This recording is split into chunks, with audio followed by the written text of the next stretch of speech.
one poppy at a time, how a single gesture honors lives lost this Remembrance Canada watched wave after wave of friends and loved ones leave. Hundreds of people played video games at the West Edmonton Mall to raise funding for sick and injured kids in their local community. Fundraising over the next 25 hours for the Stollery, and we're trying to raise $100,000. And NAIT releases its plans for their Movember campaign on campus.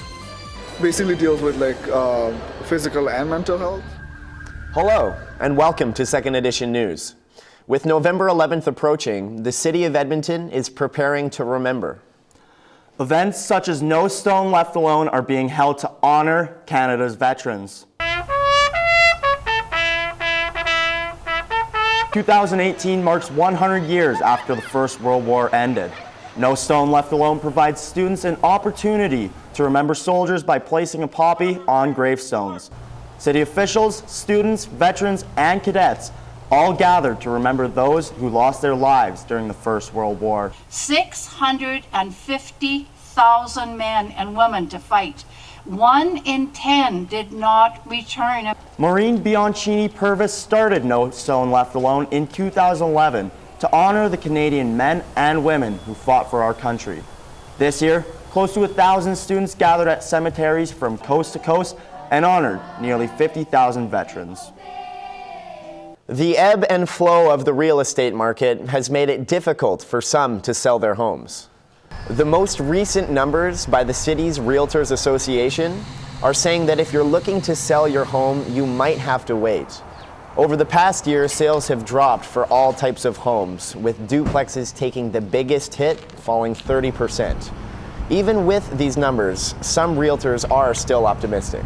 There's a lot of inventory in the market. Real estate is supply and demand. The more choice you have in any business, the less you can get. The less choice you have, the more you can get. But that being said, there's only so long that people can sit down and hear it's all gloom and doom before they say, well, wait a minute, interest rates did come down from before. Prices came down. We still have our jobs. Let's go look at a property. Cordapat also added that the real estate market is like a wave and you're a surfer. You have to ride it through the ups and downs. Construction is officially underway at Keeler Point, also known as the end of the world. The controversial spot is undergoing construction to make it safe and accessible for all Edmontonians. The plans include a staircase, a hand railing, and a viewpoint to curb danger and encourage use. A very dangerous spot. The things have happened. People have fallen off or have been jumped off. There's a lot of other things happening down in the valley too that are also quite suspect too. But I mean that's natural in the Long River Valley. Construction, costing $1.5 million, is set to be complete at the end of 2018 or early 2019. Residents are reminded that the area is still dangerous and access is prohibited until construction is finished. If you plan on taking the LRT this weekend, your day could be derailed by upcoming maintenance.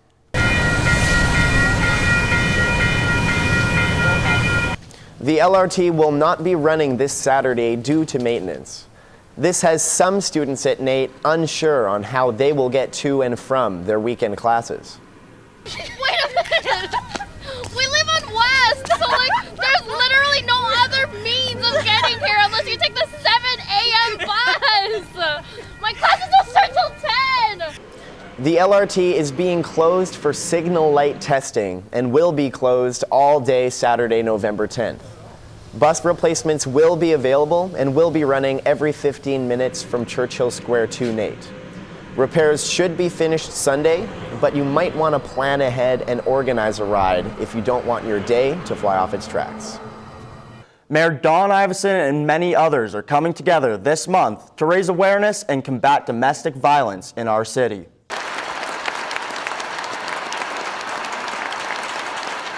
Domestic violence is a major problem for our city, Canadians, and society as a whole. 1/4 of all calls made to police in Edmonton are directly related to domestic issues. In Alberta, these numbers have been increasing every year. Family violence still accounts for 25% of all violent crime reported in Canada. That intimate partner violence accounts for approximately 12% of all criminal charges in Alberta. And we continue to lead as a province, unfortunately, always near the top of reported domestic violence rates in Canada. For more information on this year's campaign, go to www.edmonton.ca/family violence prevention. Edmontonian gamers are giving their thumbs a rest after attending this year's game day. People from all over the city gather to help raise money for the Stollery Children's Hospital at West Edmonton Mall. Margie Miranda has more. Disco fever!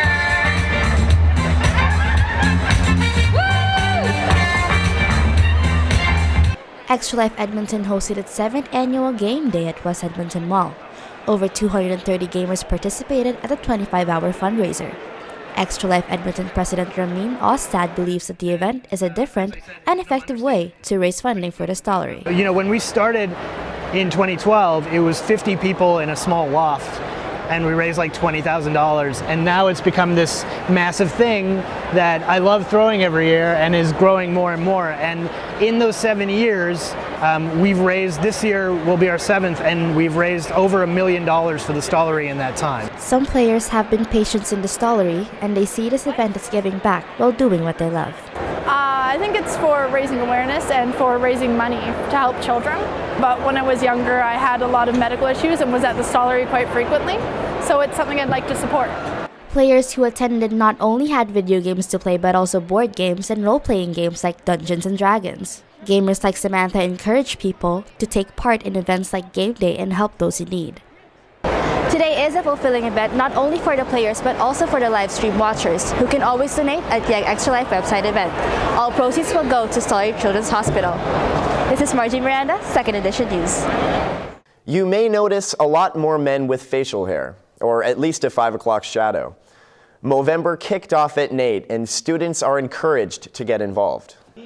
NAIT is currently hosting an event to help students understand what Movember is and how to contribute towards male physical and mental health. Students can also enter to win a gift basket. Okay, so we are having, this is the Movember kickoff event.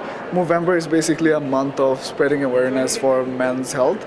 Basically deals with like physical and mental health. So we have, like, we spread awareness for prostate cancer, testicular cancer, men's mental health, and like suicide prevention. Movember runs all month long, and students can donate anytime at ca.movember.com. It's been quite an exciting and emotional week for sports around our city. Although football fans in Edmonton might be split, Ooks soccer fans have an exciting week ahead. That's absolutely correct, guys. Our NAIT men's and women's soccer teams are lighting it up in PEI this week for nationals.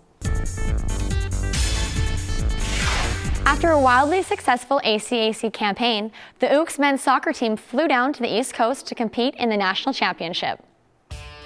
The Ooks took on the St. Thomas Tommies in the CCAA quarterfinal yesterday, their first game on the road to the finals.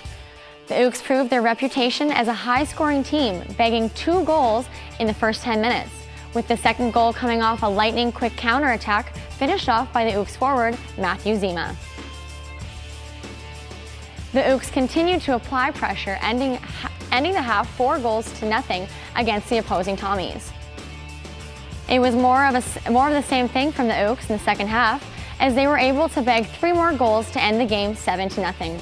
With the win against the Tommies, the Ooks will play in the semifinals against the Humberhawks this afternoon, which should be quite the exciting game. The city of Edmonton prepares to host the Grey Cup. The Eskimos, unfortunately, won't be in it. Their team wrapped up their season Saturday after missing the playoffs for the first time since 2013. After losing to Calgary in the Western Conference Final in 2017, it's another sad year for everyone as the Eskimos miss out completely on playoffs. General Manager Brock Sunderland is hoping on moving forward. The only answer to not have frustration is to win, and we simply didn't do enough of that. We own that, and we're going to do everything we can to change that moving forward. The Edmonton Eskimos had their final game against the Winnipeg Blue Bombers on Saturday, winning 33-24. They finished off their season 9-9. After a week of preparation, the Ooks men's basketball team faced off in a doubleheader against the King's University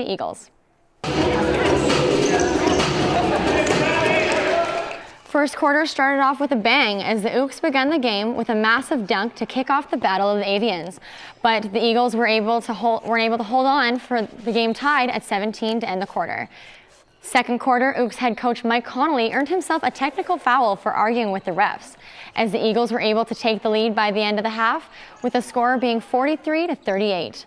The third quarter began with a lot of sloppy play from both teams, but the Ooks were able to catch the hot hand to outscore the Eagles 27-8 in the quarter to ice the game. When the game ended, the Ooks were on top 83-69. Special shout out to the Ooks forward Sam Sinclair, who ended the game with 27 points and 14 rebounds. He's a leader, he's a man. He's a guy that leads by example, and he's one of our, we call him old daddy on the team. And so he brings that kind of stuff to the table.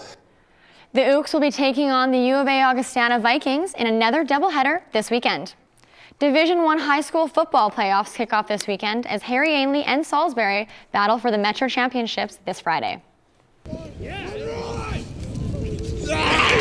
Harry Ainley dominated Spruce Grove with a 55-0 win, while Salisbury also crushed Austin O'Brien 55-6. They advanced to the finals this weekend, with Harry Ainley's assistant head coach Tyler Greenslade hoping the next couple practices is exactly what they need to win. The thing for us going into this game is just, play our style of football and just execute the plays that we've been practicing over the course of the week, and we should hopefully be okay. The last time these two teams met, Harry Ainley walked away with the win, overtaking Salisbury 26-10. They play this Friday at 7:30 p.m. It's exciting to see the Ooks men's soccer team go for the gold. A shame about the Eskimos, though. I would have loved to see them win the Grey Cup in our hometown. Well, here's hoping for a better showing next year. But with the Ooks scoring 7 in their game, they have to be favorites to win nationals. That was your look at this week's Second Edition News. Thank you for watching, and have a safe and happy day.